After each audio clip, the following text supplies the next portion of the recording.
যেহেতু লাইভ সম্প্রচারিত হয়েছে সেই জন্যে এই পুরো আজকে কোর্টরুমে যা কিছু হয়েছে সেগুলোর ব্যাপারে আমরা কোনো ব্রিফিং করার যুক্তিসঙ্গত মনে করছি না।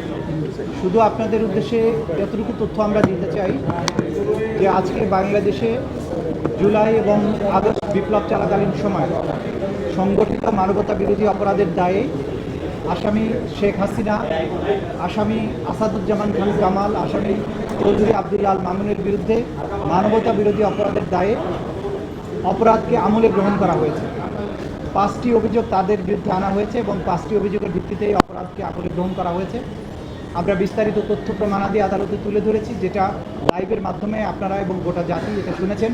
আমি সেদিকে যাচ্ছি না, আমি শুধু একটি কথা বলতে চাই যে এই বিচার কোনো প্রতিশোধের জন্য নয়, এটা হচ্ছে ভবিষ্যতের জন্য একটা প্রতিজ্ঞা এবং আগামী প্রজন্মকে নিরাপদ একটি বাংলাদেশ উপহার দেয়া।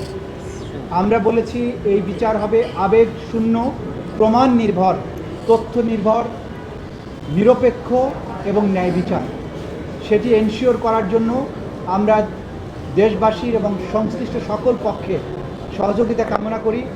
বিচারের মাধ্যমে একটা সমাজে শান্তি এবং স্থিতিশীলতা প্রতিষ্ঠিত হয়। আগামীর বাংলাদেশ যে অন্ধকার অতীত থেকে বেরিয়ে এসেছে এবং বাংলাদেশ যে নতুন করে পুনরুজ্জীবনের স্বপ্ন দেখছে, এই বিচার শেষ হওয়ার মাধ্যমে সেই পুনরুজ্জীবনের স্বপ্ন বাস্তবায়ন হবে বলে আমরা বিশ্বাস করি। আপনাদের সবাইকে ধন্যবাদ।